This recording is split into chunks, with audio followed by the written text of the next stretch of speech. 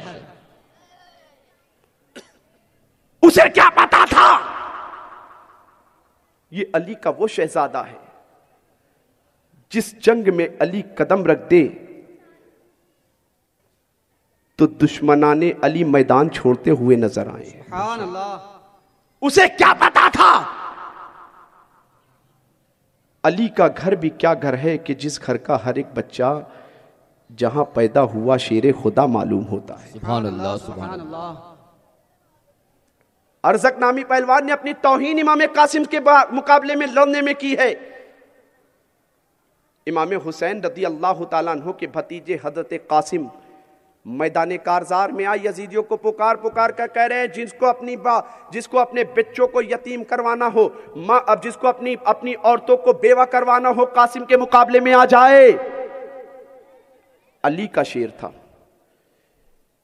جتنے بھی وفا پرور ساتھی میدان کارزار میں گئے تھے، سب نے اتمام حجت کے لیے یزیدیوں کے سامنے خطبہ کہا تھا، مگر یزیدیوں میں ہمت نہیں ہوئی تھی کہ کوئی 22,000 کی تعداد میں ہونے کے باوجود 22,000 کی تعداد میں ہونے کے باوجود امام حسین کے شہدائیوں سے مقابلہ کے لیے آ جائے۔ نہیں، ایسا نہیں ہوا۔ کربلا کی تاریخ اٹھا کر دیکھو تو پتہ یہی چلے گا، چاہے وہ حر گئے ہوں، چاہے وہ حبیب ابن مظاہر گئے ہوں، چاہے بن وہب عبداللہ بن وہب قلبی گئے ہوں، چاہے حبیب ابن مظاہر ہو، چاہے بریر ابن حزیر ہو، جتنے بھی وفا پرور ساتھی کربلا کے میدان میں امام حسین کی زندگی پر اپنی جان کا نذرانہ پیش کرنے کے لیے گئے تھے، یزیدیوں پر خود حملہ آور ہوئے تھے۔ یزیدی آگے نہیں بڑھ رہے تھے، کسی میں ہمت نہیں ہو رہی تھی۔ ارزق سے عمر ابن سعد نے کہا تو اس نے بچہ سمجھ کر علی کے شیر کو بچہ سمجھا۔ اس نے کہا میں اس بچے سے جنگ نہیں کر سکتا۔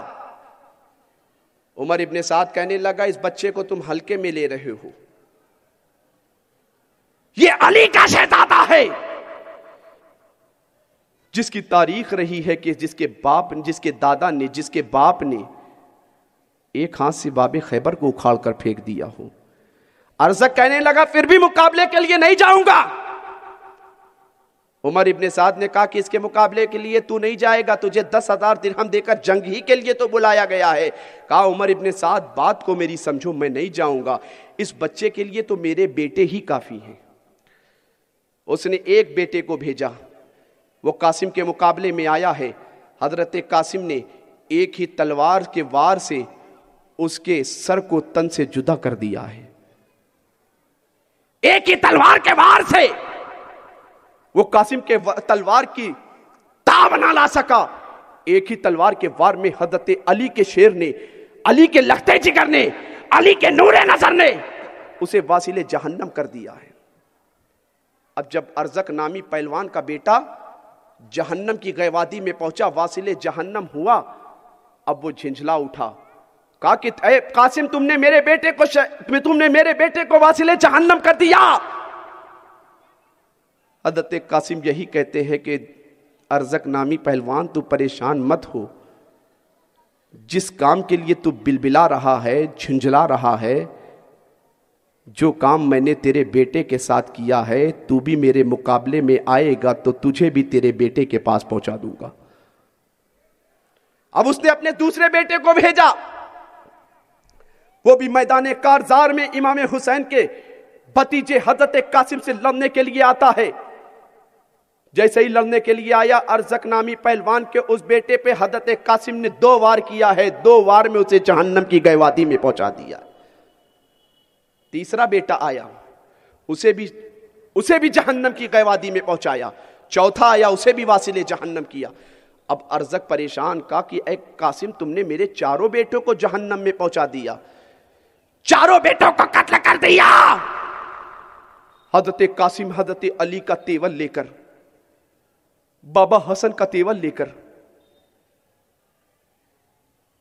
چچا حسین کا تیول لے کر کہتے ہیں ظالم، اگر تو میدان کارزار میں میرے سامنے آ جاتا تو شاید یہ تیرے 4 بچے بچ جاتے، میں تجھے ہی واصل جہنم کرتا۔ ارزق نامی پہلوان آیا ہے، کہا اے قاسم، تمہارے ہاتھ میں جو تلوار ہے یہ تو میرے بیٹے کی معلوم ہو رہی ہے۔ امام قاسم کہتے ہیں اے ارزق نامی پہلوان، تیری بہادری کا تو ملک عراق و شام میں بہت تذکرہ ہے، بہت شعرا ہے۔ تو نے بھی کہا تھا، میں نے بھی پہلے سن رکھا تھا، مگر تجھے تو گھوڑے کی زین پکڑنا بھی نہیں آتا۔ ارزق نامی پہلوان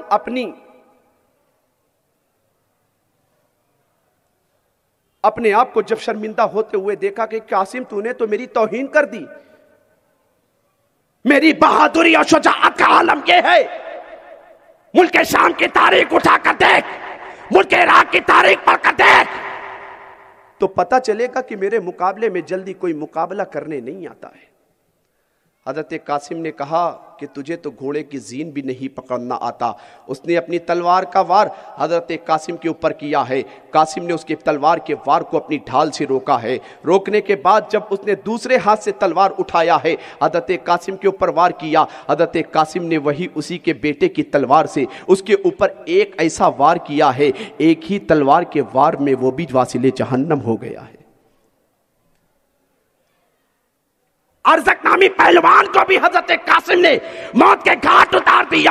اب یزیدیوں میں ہمت نہیں ہو رہی ہے کہ کوئی امام قاسم سے مقابلے کے لیے آ سکے، کوئی امام حسین کے شہزادے سے مقابلے کے لیے آ سکے، کوئی علی کے پوتے سے مقابلے کے لیے آ سکے۔ حضرت قاسم پکار کر کہتے ہیں اے یزیدیوں، تم میں ہمت کسی میں نہیں ہو رہی ہے، کوئی میرے مقابلے میں کیوں نہیں آتا ہے؟ تمام تر یزیدیوں پہ کہر خداوندی کی بجلی بن کر حضرت قاسم ٹوٹ پڑتے ہیں۔ جدھر بھی قاسم کی تلوار چل رہی ہے، یزیدی اپنی جان بچانے کی فکر میں لگے ہوئے ہیں۔ جدھر بھی قاسم جا رہے ہیں وہ خیمہ خالی ہوتا نظر آ رہا ہے۔ جس بھی قاسم کی تلوار چل رہی ہے اس سمت میں سناٹا چھاتا نظر آ رہا ہے، یہاں تک کہ عمر ابن سعد پکار اٹھا اے ظالم یزیدیو، اے کوفیو، ابھی تک تم حر سے لڑے تھے، حر نے تمہارے سامنے تلوار کا مقابلہ کیا تھا، حر تو نبی کا، حسین کا غلام تھا، علی کا غلام تھا، تم جس سے مقابلہ کر رہے ہو یہ علی کا غلام نہیں، علی کا پوتا ہے، علی کا بیٹا ہے، جس کی شہرت کا ڈنکا،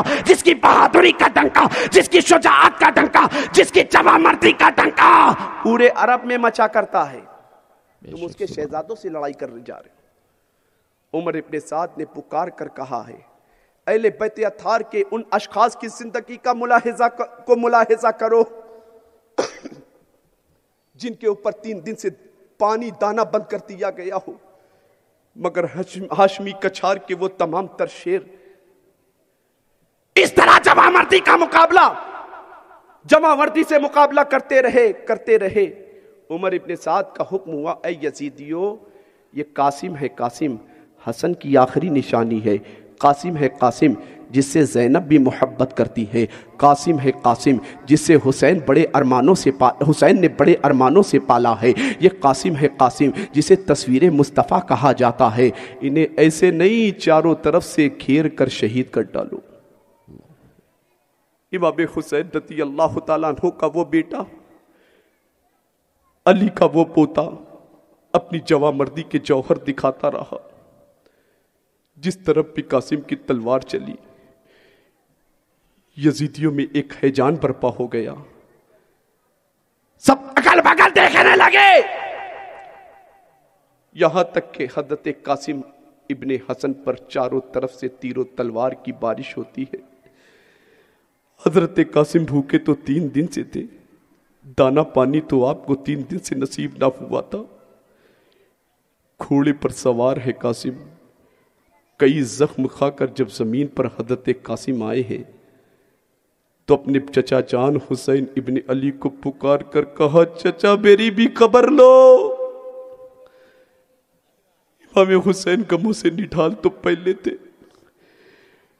مسلم بن عقیل کی شہادت کے غم کے زخم کو ابھی پورا بھر نہیں پایا تھا، ان کی شہادت بھی ابھی برداشت نہیں ہوئی تھی کہ اتنے میں آواز آتی ہے، حسین ابن علی، اے میرے چچا، اے نبی کے نواسے، اے علی کے لخت جگر، اے فاطمہ کے نور نظر حسین، میری خبر لو۔ امام حسین قریب آتے ہیں، قاسم نے حضرت امام حسین کے چہرے کا دیدار کیا، کہتے چچا العطش العطش، مجھے پیاس کی شدت نے بے چین کر دیا ہے۔ امام حسین فرماتے ہیں کہ قاسم اب تمہیں نہر فرات کا پانی تو نہیں ملنے والا۔ کہتے چچا اگر مجھے چند بوند پانی مل جاتا، ان یزیدیوں کی صفوں کو الٹ کر میں رکھ دیتا، ان یزیدیوں کو واصل جہنم کر دیتا۔ کسی میں ہمت نہ ہوتی کہ میری تلوار کی تاب لا سکے، کسی میں ہمت نہ ہوتی کہ میری تلوار کے ضرب کو برداشت کر سکے۔ امام حسین روتے ہوئے غموں سے نڈھال ہے میرا امام، 3 دن کا بھوکا پیاسا ہے میرا امام، ان کی لاشوں کو اٹھا اٹھا کر تھک گیا ہے میرا امام، حبیب ابن مظاہر کی لاش کو اٹھا کر تھکا ہوا امام، بریر ابن زہیر کی لاش کو اٹھا کر تھکا میرا امام، ایک طرف لاشیں اٹھا اٹھا کر اپنے خیمے میں پہنچا رہا ہے، ایک طرف اہل بیت اطہار کے بچوں کو دلاسا دے رہا ہے، ایک طرف اہل بیت اطہار کی سید زادیوں کو صبر و رضا کی تنقید کر رہا ہے۔ اتنے غموں سے نڈھال میرا امام حضرت قاسم کو صبر و رضا کی تلقین کرنے کے بعد حضرت قاسم تصویر مصطفیٰ، حضرت قاسم حسن کی آخری نشانی امام حسین کا دیدار کرتے ہیں۔ آخری سلام پیش کرنے کے بعد حضرت قاسم بھی جام شہادت نوش فرما لیتے ہیں، ان للہ و انا الیہ راجعون۔ امام نے جب قاسم کو اپنے پہلو میں دم توڑتا دیکھا، اس وقت امام نے اس منظر کو، اس کیفیت کو کیسے برداشت کیا ہوگا۔ آج ہم اور آپ کربلا کے خونی میدان کی طرف چل رہے ہیں، تصورات کی دنیا میں ذرا ایک بار بیٹھ کر سوچو تو صحیح مسلمانوں، اگر ہمارے گھروں میں ایک موت ہو جائے، ایک میت ہو جائے تو پورا خاندان بے چین ہو جاتا ہے، بڑا سے بڑا بہادر مرد بھی ہو اس کی ہمت جواب دے دیتی ہے، مگر قربان جاؤ علی کے شیر پر، قربان جاؤ فاطمہ کے نور نظر پر، قربان جاؤ علی کے شیر پر، فاطمہ کے نور نظر پر، حسن کے لخت جگر پر صبر و شکر کا مظاہرہ کر رہے ہیں، لاشیں اٹھا رہے ہیں، کربلا کے میدان میں اپنے تمام تر پرور ساتھی، اپنے تمام تر جانشاروں کو شہادت کا دولہ بنا رہے ہیں، مگر پاؤں میں استقلال میں، استقامت میں ذرہ برابر کمی نہیں آ رہی ہے، اور یہی لاش اٹھا کر حسین کربلا کے میدان میں پکار کر کہہ رہے ہیں، پروردگار عالم، جو نانا سے میں نے بچپن میں وعدہ کیا تھا، اپنے قدموں پر اصغر کی جان دیکھوں گا، شکر ادا کروں گا، اکبر کا لاشا دیکھوں گا، شکر ادا کروں گا، قاسم کی جوانی کو خون میں دیکھوں گا، شکر ادا کروں گا، قربان جاؤ حسین کے صبر پر، کربلا کے میدان میں وہ جہاں صبر کرنا مشکل ہے، حسین نے وہاں شکر کر کے اللہ کا شکر کس انداز۔ تکبیر، اللہ اکبر، نعرہ تکبیر، اللہ اکبر، نعرہ رسالت۔ یا رسول اللہ، ذکر شہدائے کربلا، ذکر شہدائے کربلا، زندہ باد، خلیفہ حضور تاج ملت، زندہ باد، علامہ نادر حسین صاحب قبلہ، زندہ باد، انجمن اصلاح المسلمین، زندہ باد۔ آپ ذرا غور تو کرو کہ جہاں صبر کرنا مشکل ہے، کربلا میں اہل بیت اطہار نے وہاں شکر ادا کر کے اللہ کا دکھایا ہے۔ حضرت قاسم کی شہادت کے بعد خیمے حسینی سے آواز آتی ہے، رونے کی آواز آتی ہے۔ امام حسین حضرت قاسم کے لاش کو لے کر اپنے خیمے میں پہنچے ہیں۔ قاسم کی لاش کو جب حضرت سیدنا زینب نے دیکھا تو تڑپ گئی۔ حضرت شہر بانو نے دیکھا تو بلکنے لگی۔ حضرت سکینہ نے دیکھا تو تڑپ گئی۔ اتنے میں خیمہ حسینی میں امام حسین تشریف لاتے ہیں، اندر سے رونے کی آواز آتی ہے۔ امام حسین تشریف لانے کے بعد میدان کا جائزہ لیتے ہیں، کرب و بلا کے میدان کا جائزہ لیتے ہیں۔ لینے کے بعد دیکھا کہ اتنے میں سیدنا حضرت عباس علمبردار خیمہ حسینی میں گئے ہیں۔ جانے کے بعد آپ سے سیدہ سکینہ نے کہا تھا کہ میرے چچا عباس، آپ کو تو معلوم ہے کہ ان یزیدیوں نے اہل بیت نبوت کے ساتھ میزبانی کرنے کے بجائے، مہمان نوازی کرنے کے بجائے کیسا سلوک کیا ہے۔ ان لوگوں نے اہل بیت اطہار کے اوپر 3 دن سے دانا پانی بند کر رکھا ہے، نہر فرات کا پانی بند کر رکھا ہے۔ اے میرے چچا عباس، آج تک آپ کی بھتیجی سکینہ نے آج تک کچھ مانگا نہیں ہے۔ آج آپ کی سکینہ آپ سے کچھ سوال کرنا چاہتی ہے، کچھ مانگنا چاہتی ہے۔ چچا وعدہ کر لو، آپ اپنی بھتیجی سکینہ کو کچھ دو گے کہ نہیں؟ جو سوال کرے گی اسے پورا کرو گے کہ نہیں؟ حضرت عباس نے کہا ہے کہ بیٹی سکینہ کہو۔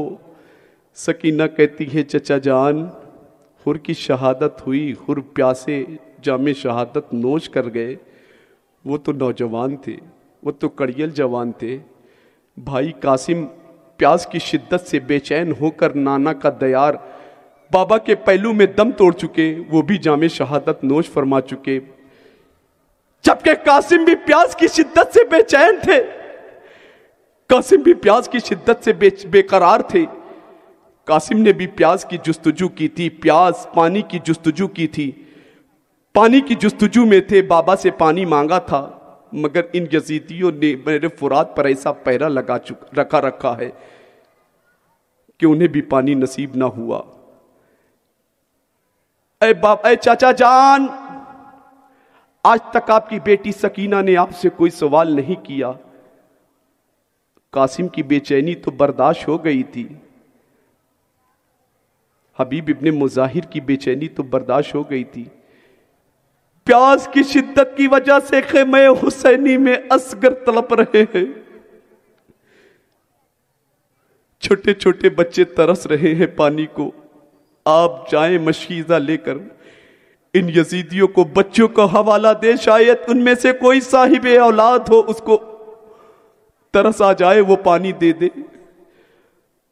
حضرت عباس علمبردار سکینہ کی بے چینی کو دیکھنے کے بعد امام کی بارگاہ میں آتے ہیں، کہتے ہیں امام، میں ان یزیدیوں کے سامنے پانی کے لیے جا رہا ہوں۔ امام نے فرمایا، اے میرے بھائی عباس، تم ہی تو میرے خیمے کے علمبردار ہو، تمہیں معلوم ہے کہ ان یزیدیوں کے سامنے جو بھی جاتا ہے وہ پلٹ کر نہیں آتا ہے۔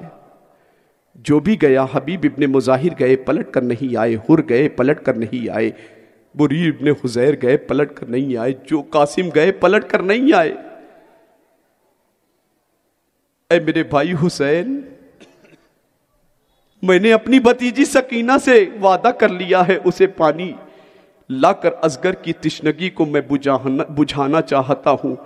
امام نے فرمایا کہ اے میرے بھائی عباس، آپ میرے خیمے کے علم بردار ہو، آپ کی شہادت کے بعد میری کمر ٹوٹ جائے گی۔ حضرت عباس کہتے ہیں بھائی اجازت تو دے دو، بھائی اجازت تو دے دو، انشاءاللہ اللہ کی ذات سے امید ہے کہ میں ان یزیدیوں کا مقابلہ کر کے نہر فرات پر جو مشکیزہ لے کر جاؤں گا اس مشکیزے کو بھر کر ضرور واپس آؤں گا۔ سبحان اللہ۔ اے میرے بھائی حسین، میں علی کا بیٹا ہوں، میری رگوں میں حیدر کرار کا خون دوڑ رہا ہے، میں نے ام بنین کا دودھ پیا ہے۔ آپ میری شجاعت و بہادری پر یقین کریں۔ حضرت امام حسین نے حضرت عباس کی بات کو نہ ٹالتے ہوئے اجازت دی۔ حضرت عباس علمبردار ایک مشکیزے کو کاندھے پر لادتے ہیں، لادنے کے بعد نہر فرات تک کی طرف جب آپ نے جانے کا ارادہ کیا ہے،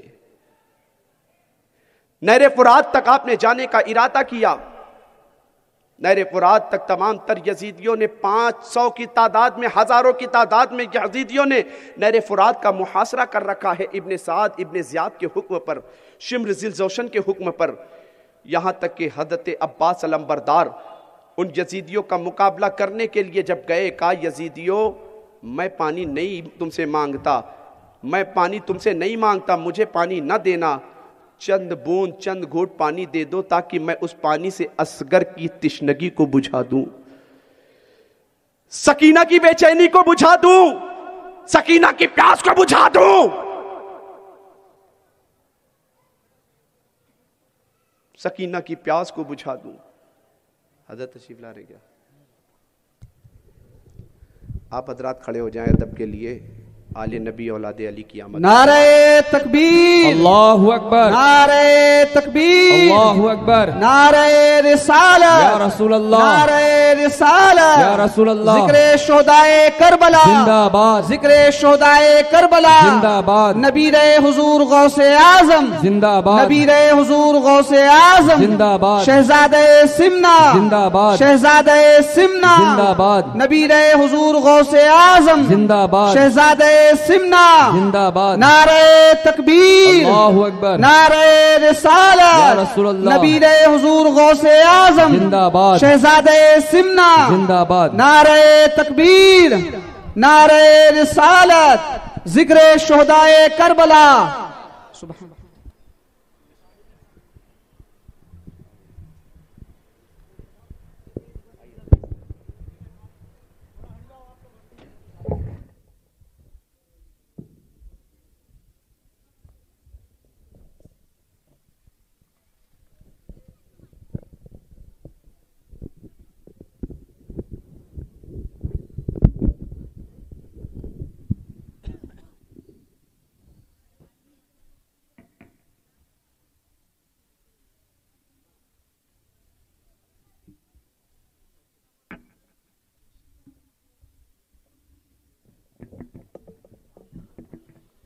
بیٹھ جائے آپ حضرات۔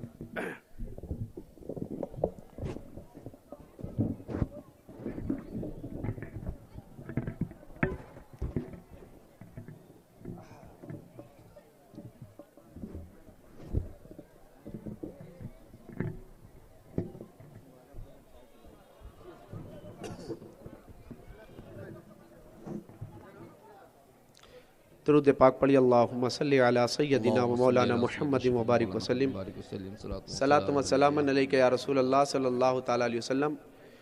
جو حضرات ادھر ادھر کھڑے ہیں ان سے میری گزارش ہے کہ کرسیاں جو خالی ہوں ان پر ادب کے ساتھ بیٹھ جائیں۔ آل نبی اولاد علی، شہزادہ غوث اعظم، اولاد مخدوم سمنا، پیر طریقت، رہبر راہ شریعت، ناشر مسلک اعلیٰ حضرت حضرت علامہ الشاہ حضور سید طلحہ میاں صاحب قبلہ کی آمد ہو چکی ہے۔ سبحان اللہ۔ میں نے ہندوستان کی سرزمین پر بہت سی خانقاہیں دیکھی، خانقاہیں تو سب بڑی ہیں، خطابت کے حوالے سے جو میں نے محسوس کیا ہے کہ خانوادہ اشرفیہ کی یہ خاصیت رہی ہے کہ اس گھر کا ایک دن کا بچہ بھی بہت بڑا خطیب ہوا کرتا ہے۔ سبحان اللہ سبحان اللہ۔ یہ وہ شہزادے ہیں جن کے بارے میں یہ کہوں تو بیجا نہ ہوگا کہ شرافت ان کے گھر کی ہے، صداقت ان کے گھر کی ہے، عدالت ان کے گھر کی ہے، شجاعت ان کے گھر کی ہے، اگر ایمان سے بولوں تو جنت ان کے گھر کی ہے۔ سبحان اللہ سبحان اللہ۔ میرے امام نے کہا تھا تیری نسل پاک میں ہے بچہ بچہ نور کا، بے شک۔ تو ہے عین نور تیرا سب گھرانہ نور کا۔ سبحان اللہ سبحان اللہ۔ آپ حضرت کے چہرے کی زیارت کریں انشاءاللہ اب سے تھوڑی دیر کے بعد چند منٹ میں حضرت کے خطاب نایاب کو آپ سماعت کریں گے۔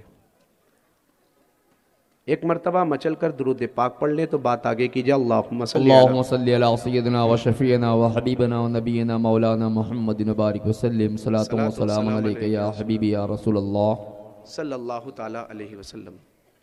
حضرات گرامی وقار، میں عرض یہ کر رہا تھا، حضرت عباس علمبردار امام حسین سے اجازت لینے کے بعد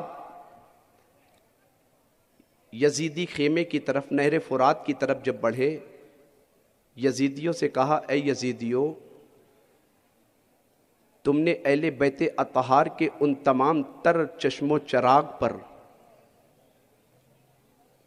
نہر فرات کا پانی بند کر دیا ہے، کل بروز قیامت جن کے نانا کے ہاتھ سے حوض کوثر کا جام پینے کو ملے گا ان کے شہزادوں پر تم نے پانی بند کیا۔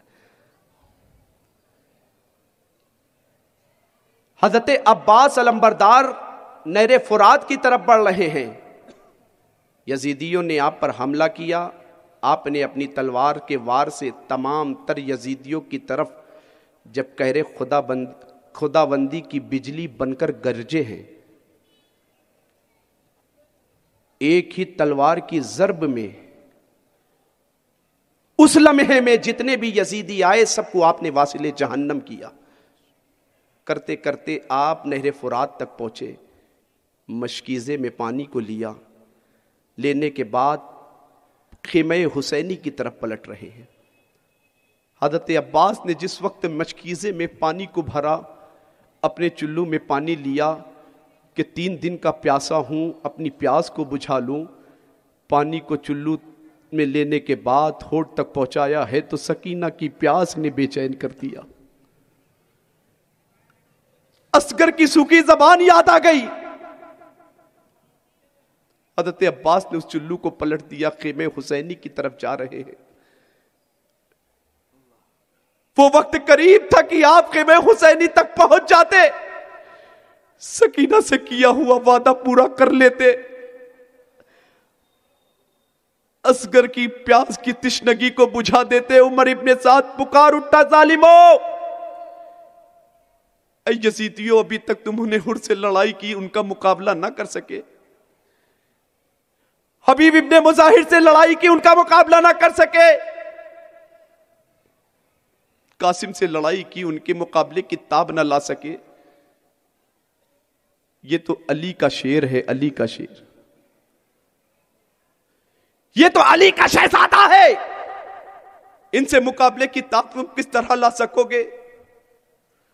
خبردار، اگر خیمہ حسینی میں عباس نے اس مشکیزے کو پہنچا دیا تو امام حسین کے شہزادوں سے کربلا کے میدان میں جنگ کرنا بڑا مشکل ہو جائے گا۔ یہاں تک کہ امام حسین رضی اللہ تعالیٰ عنہ کے بھائی حضرت عباس علمبردار کے اوپر چاروں طرف سے تیر و تلوار کی بارش ہو رہی ہے۔ عباس تمام تر مقابلے کو برداشت کر رہے ہیں، تمام تر یزیدی جو عباس کی تلوار کی زد میں آ رہا ہے سب کو واصل جہنم کرتے چلے جا رہے ہیں۔ حضرت عباس پر تلوار کا ایک ظالم نے وار کیا، آپ کا ایک بازو کٹا ہے، دوسرے بازو میں آپ نے مشکیزے کو لٹکایا ہے اور تلوار کا وار کر رہے ہیں، مقابلہ شاندار کر رہے ہیں۔ عباس کی تلوار کی زد میں جتنے بھی یزیدی آ رہے سب کو واصل جہنم کرتے رہے۔ تاریخ کی کتابوں میں یہ بات آئی ہے کہ حضرت عباس علم بردار کے جب دونوں بازو کٹ گئے تو آپ نے مشکیزے کو اپنے دانت میں دبایا ہے، پھر بھی خیمہ حسینی کی طرف بڑھ رہے ہیں۔ یزیدی ظالموں میں سے ایک عمر ابن سعد ظالم پکار اٹھا، اے یزیدیو، عباس کے بازو کٹ گئے پھر بھی عباس کی طاقت کا تم اندازہ نہیں لگا پا رہے ہو۔ ایک ہاتھ کٹا ہے عباس کا تو عباس مقابلے میں پیچھے نہیں ہٹے ہیں، دوسرا ہاتھ کٹا ہے عباس کا مقابلے میں پیچھے نہیں ہٹے ہیں۔ خبردار خیمہ حسینی تک ایک بوند پانی نہ پہنچنے پائے۔ حضرت عباس علم بردار اپنے خیمے کی طرف پانی لے جا رہے ہیں۔ ایک یزیدی نے ایسا تیر کا وار کیا ہے، وہ تیر کا نشانہ جا کر مشکیزے میں چپتا ہے۔ حضرت عباس علم بردار کے مشکیزے کا سارا پانی اس مشکیزے سے بہہ جاتا ہے، یہاں تک کہ عباس علم بردار خیمہ حسینی تک پہنچتے پہنچتے بہت سی تیروں کی صدمے آ گئے، بہت سی تلواروں کی صدمے آ گئے۔ حضرت عباس لڑتے لڑتے یہاں تک کہ آپ کو پیاس کی شدت نے بے چین کیا ہے، آپ گھوڑے سے نیچے آئے، اپنے بھیا حسین کو پکار کر کہا، میرے بھائی حسین میری خبر لو۔ حضرت عباس کو قریب حضرت امام حسین، امام علی مقام، امام تشنہ قام تشریف لاتے ہیں، کہتے ہیں کہ اے بھائی عباس، تم نے مجھ سے وعدہ کیا تھا کہ میں پانی لے کر آؤں گا، سکینہ کی تشنگی کو بجھاؤں گا، اصغر کی پیاس کی تشنگی کو پورا کروں گا۔ میں نے تو تم سے پہلے ہی کہا تھا، ان یزیدیوں کے سامنے جو مقابلہ کرنے کے لیے گیا ہے کوئی واپس پلٹ کر نہیں آیا۔ اے عباس، تمہاری شہادت کے بعد میری کمر ٹوٹ جائے گی۔ حضرت عباس کہتے ہیں، بھائی جان، اگر ایک بوند پانی مل جاتا تو میں ان یزیدیوں کو جنگ کا منظر دکھا کر رکھ دیتا، ان کے چھکے چھڑا کر رکھ دیتا کہ جنگ کس طرح کی جاتی ہے۔ امام حسین صبر و رضا کی تلقین کرتے ہیں، حضرت عباس علم بردار کو کہتے ہیں، بھائی عباس، اب تمہیں نہر فرات کا پانی نہیں، حوض کوثر پر نانا تمہارا انتظار کر رہے ہیں، جاؤ نانا کے ہاتھ سے کوثر کا جام بھر بھر کر پینا۔ سبحان اللہ، سبحان اللہ۔ حضرت عباس نے آخری نگاہ زیارت کی خاطر امام حسین رضی اللہ تعالیٰ عنہ کی اپنی آنکھ کھولی ہے، حضرت امام حسین کی طرف دیکھی ہے، آخری دیدار کر کے سلام پیش کرنے کے بعد حضرت عباس علم بردار جو حسینی خیمے کے علم بردار تھے وہ بھی جام شہادت نوش فرما لیتے ہیں۔ ان للہ و انا الیہ راجعون۔ عمر ابن سعد نے پکار کر کہا، حسین آؤ، اب تک تم نے حر ابن ریاحی کی لاش کو اٹھایا تھا، حبیب ابن مظاہر کی لاش کو اٹھایا تھا، اپنے بھتیجے قاسم کی لاش کو اٹھایا تھا، آؤ اپنے بھائی عباس علم بردار کی لاش کو اٹھاؤ۔ امام حسین، غم سے نڈھال ہے میرا امام، غم سے نڈھال ہے میرا امام، ایک ایک کی لاش کو بھی اٹھا رہا ہے کہ میں حسینی میں سید زادیوں کو صبر و رضا کی تلقین بھی کر رہا ہے، بچوں کو دلاسا بھی دے رہا ہے، مگر پاؤں میں ذرہ برابر لغزش نہیں آ رہی ہے۔ وہی وعدہ یاد ہے جو نانا سے بچپن میں کیا تھا کہ مصطفیٰ جان رحمت نے اپنی زبان کو امام حسین کی ولادت کے موقع پر چسا کر کہا تھا، کان میں تلاوت کی، کان میں اذان دینے کے بعد مصطفیٰ نے قرآن کی تلاوت کی تھی اور کہا تھا، بیٹا حسین دیکھ، تیرے نانا نے تیرے کان میں قرآن کی تلاوت کی ہے، تو اس قرآن کی تلاوت کی حفاظت کرنا۔ حسین کو وہی بات یاد آ رہی ہے، مکہ سے نکلے ہیں قرآن کی تلاوت کی حفاظت کی خاطر، مکہ سے نکلے ہیں دین محمدی کے تحفظ کی خاطر، مکہ سے نکلے کربلا پہنچ گئے، وہی بات یاد آ رہی ہے۔ حسین قرآن کی تلاوت کی حفاظت کرنا، حسین قرآن کی تلاوت کی حفاظت کرنا، اور شہید ہوئے، یہی بات یاد آ رہی ہے۔ کربلا کے میدان میں جب میرا امام پہنچا ہے، اپنے نانا کے اس وعدے کو یاد کر کے کہتا ہے کہ اے میرے نانا، بچپن کے عالم میں آپ نے حسین کے ہاتھ کان میں اذان دینے کے بعد قرآن کی تلاوت کی تھی، نانا جان حسین آپ کی قرآن کی تلاوت کا حق میدان کربلا میں ایسا ادا کرے گا، ایسا ادا کرے گا، اکبر کو قربان کرے گا، قرآن کی حفاظت کرے گا، اصغر کو قربان کرے گا، قرآن کی حفاظت کرے گا، عباس کے بازو کٹوا دے گا، قرآن کی حفاظت کرے گا۔ اب تو یہ ہے کہ نانا حسین اپنے خون کا آخری قطرہ دار خدا میں پیش کر کے قرآن کی حفاظت کرتا نظر۔ نعرہ تکبیر، نعرہ رسالت، ذکر شہدائے کربلا، فیضان اہل بیت۔ سبحان اللہ سبحان اللہ۔ ہم تو آج امام حسین سے محبت کا دعویٰ خوب کیا کرتے ہیں، اہل بیت اطہار سے محبت کا دعویٰ خوب کیا کرتے ہیں، جبکہ تعلیمات امام حسین پر غور کرو کہ کربلا کے میدان میں میرا امام پہنچ رہا ہے، صبر و رضا کا پیکر بن کر کے بھی نماز کی پابندی کرتا نظر آ رہا ہے۔ یہی عاشورہ کی مقدس، یہی عاشورہ کی بابرکت رات تھی۔ عمر ابن سعد نے کہا تھا کہ حسین چلو جنگ کے لیے تیار ہو جاؤ، امام حسین نے یہی کہا تھا نہیں نہیں ایک رات کی مہلت چاہیے۔ کہا جان بچانے کی تدبیر سوچ رہے ہو؟ کہا نہیں نہیں نانا کی سنت پر عمل کرنا ہے۔ کہا کون سی سنت پر عمل کرنا ہے؟ کہا نانا مصیبت کے وقت، پریشانی کے وقت قرآن کی تلاوت کیا کرتے تھے، ہم بھی قرآن کی تلاوت کے سبحان اللہ سبحان اللہ، ہم بھی قرآن کی تلاوت سے لطف اندوز ہونا چاہتے ہیں۔ آج ہم بھی امام حسین سے بڑی سچی پکی محبت کرتے ہیں، مگر ہماری محبت تو صرف جلسوں تک محدود رہتی ہے، ہماری محبت تو صرف محفلوں تک محدود رہتی ہے۔ خدا کی قسم آل رسول، شہزاد رسول کی موجودگی میں میں یہ بات کہتا ہوں کہ میرے دوستو، کسی بھی بزرگ سے محبت کرو، امام حسین سے محبت کرتے ہو، کربلا کی ان کی تعلیم کو یاد کر لو۔ مکہ چھوڑا، مدینہ چھوڑا قرآن کی حفاظت کی خاطر۔ جہاں کربلا کے میدان میں جہاں صبر کرنا مشکل تھا، امام حسین نے وہاں شکر کر کے اللہ کو دکھا دیا، اللہ کی بارگاہ میں سجدہ شکر ادا کیا۔ زبان سے جب جب الفاظ نکل رہے ہیں، اے اللہ اصغر شہید ہو رہا ہے، تیرا شکر ہے مولا، اکبر شہید ہو رہا ہے، تیرا شکر ہے مولا۔ کبھی شکر کا دامن، صبر کا دامن، قرآن کی تلاوت سے اپنے آپ کو الگ نہیں کیا۔ آخری وقت بھی آیا ہے امام حسین رضی اللہ تعالیٰ عنہ کے تمام جانثار شہادت کا دولہ بنتے رہے کہ کوئی اجازت دیتے رہے۔ آخری وقت میں سب نے امام کے پہلو پر دم توڑا ہے، جام شہادت سب نوش کرنے والے ہیں، تو امام کے پہلو پر علی اکبر بھی جان دے رہے ہیں، علی اصغر بھی جان دے رہے، اکبر بھی، قاسم بھی، اونو محمد بھی، عباس علم بردار بھی، حبیب ابن مظاہر بھی، حر بھی، سب جام شہادت نوش کر رہے ہیں۔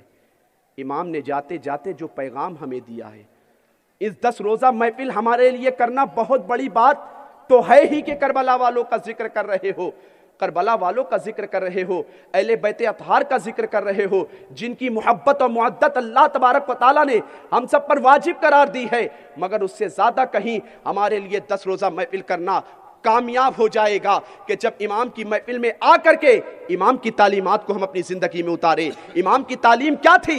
امام نے جاتے جاتے وقت بھی اپنے نانا کے امتیوں کو یہی پیغام دیا، دیکھو مصیبت کیسی بھی آ جائے نماز کا دامن نہ چھوٹے، سبحان اللہ، مصیبت کیسی بھی آ جائے صبر کا دامن نہ چھوٹے۔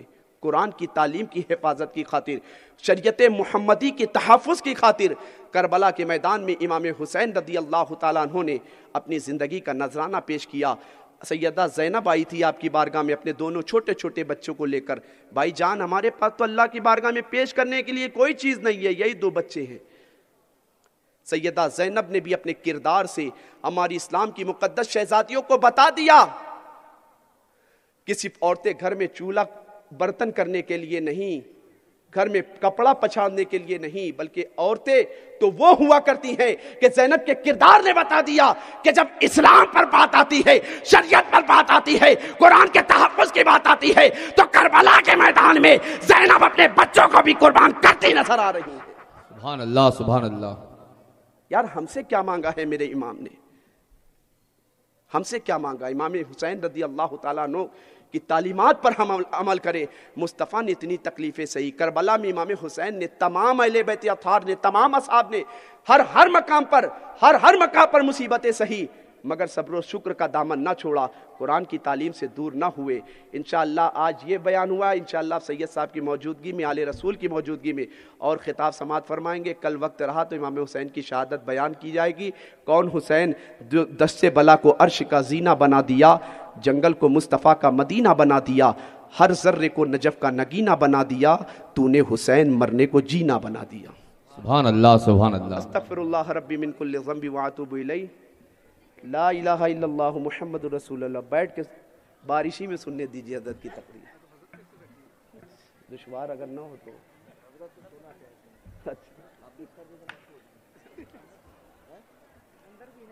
اندر انتظام ہے، اندر انتظام کروا دیجیے۔ نعرہ تکبیر، اللہ اکبر۔